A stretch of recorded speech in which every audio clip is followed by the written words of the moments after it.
Welcome students. In given problem में हमें जो इन्फॉर्मेशन बताई गई है वो कुछ इस तरीके से है कि हमारे पास जो है दो ट्रायंगल्स हैं जिनमें जिस तरह से यहाँ पर एल एन ये साइड और पी एम साइड ये आपस में कॉन्ग्रुएंट बताई गई हैं, और इसी तरह से P two L line segment और N two M line segment N2M line segment और P2L लाइन सेगमेंट्स जिनको मैंने ग्रीन मार्क से रिप्रेजेंट किया ये आपस में कॉन्ग्रुएंट है। अब इस इंफॉर्मेशन में रहते हुए हमें यहाँ पर ये शो करना होगा कि ये हमारे पास जो एंगल यहाँ पर जो N वर्टेक्स पे बन रहा है जिसको मैंने यहाँ पे शेड किया हुआ जो P वर्टेक्स पे एंगल बन रहा है ये भी कॉन्ग्रुएंट है, प्लस हमने एंगल NML की बात की है। NML जो एंगल है वो जी ये है, ठीक है। इसको भी मैं शेड कर देता हूँ, चलें इसके लिए रेड कलर में मैं शेड करता हूँ। इस एंगल की मैं बात कर रहा हूँ, और जो दूसरा एंगल मेरे पास बन रहा है वो PLM बन रहा है, ये वाला एंगल इसकी मैं बात कर रहा हूँ। अब ये दोनों एंगल्स जो हैं वो हमने शो करने हैं कि ये आपस में क्या है जी,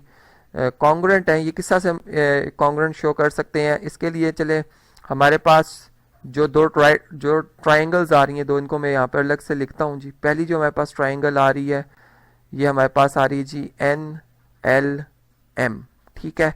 और दूसरी जो ट्राइंगल आ रही है हमारे पास ये हमारे पास आ रही है जी PLM,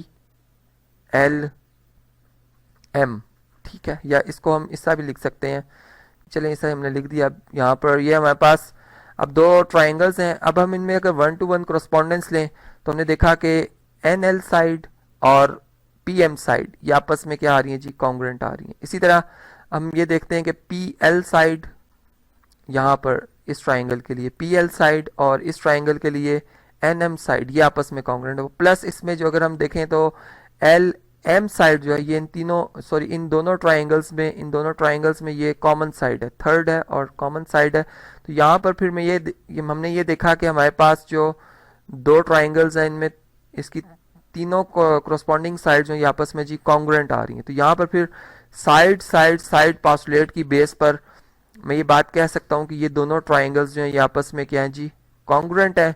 और जब ट्राइंगल्स कॉन्ग्रुएंट होती हैं तो हर कॉरस्पॉन्डिंग एंगल और हर कॉरस्पॉन्डिंग साइड्स भी आपस में क्या होंगी जी, कॉन्ग्रुएंट होंगी। तो फिर यहाँ से हम ये बात इस तरह से कह सकते हैं कि जो इस ट्राइंगल में NLM ट्राइंगल हमें नज़र आ रही है इसमें जो N वर्टेक्स पे एंगल बनेगा वो कॉन्ग्रुएंट बनेगा जी किसके साथ, जो इस दूसरी ट्राइंगल में हमारे पास P वर्टेक्स पे एंगल बन रहा है, ठीक। और इसी तरीके से ये हमारा जी फर्स्ट रिजल्ट था जो हमने प्रूव करना था। इसका रीज़न मैंने आपको बताया कि ये कॉरस्पॉन्डिंग एंगल्स है। यहाँ पर हम शॉर्ट फॉर्म में लिख भी देते हैं ताकि हमें याद रहे कि यहाँ पर हमने कॉरस्पॉन्डिंग एंगल्स की बात की है ऑफ कॉन्ग्रुएंट ट्राइंगल्स, ठीक है। और इसी तरीके से जब हम सेकंड रिजल्ट के ऊपर आते हैं तो वो भी हमारे पास एक कॉरस्पॉन्डिंग एंगल ही बन रहा है। अगर हम यहाँ पे देखें तो ये हमारे पास इस ट्राइंगल के हवाले से, चूंकि जो येलो कलर में ट्राइंगल है इसमें N हम यूँ कहेंगे जी एंगल NML, ठीक, जिसे मैं 1 एंगल कह देता हूँ, ये वाला एंगल, ठीक है। ये इक्वल या कॉन्ग्रुएंट मेजरमेंट में इक्वल होगा और ज्योमेट्रिकली हम कहेंगे जी कॉन्ग्रुएंट है। जो हमारे पास दूसरा एंगल बन रहा है और वो एंगल बन रहा है जी PLM, ठीक, जिसे मैं 2 एंगल से रिप्रेजेंट कर लेता हूँ। इसी तरीके से हमने समझा कि हमने इसके लिए भी रीज़न सेम आएगा जी। हमने समझा कि हमारे पास जो थ्योरम्स होते हैं बाज़ औक़ात हमारे पास फिगर्स ऐसे बने होते हैं कि हमें पोस्टुलेट्स पता होते हैं लेकिन उन्हें अप्लाई कैसा किया जाए उसको समझना होता है। यहाँ से इस प्रॉब्लम से हमने ये बात समझी कि हमने एक कॉम्प्लिकेटेड फिगर उठाई और उसके हिसाब से हमने उस पर एक पोस्टुलेट अप्लाई करते हुए जो हमने रिक्वायर हमारे रिजल्ट से हमने उन्हें प्रूव किया।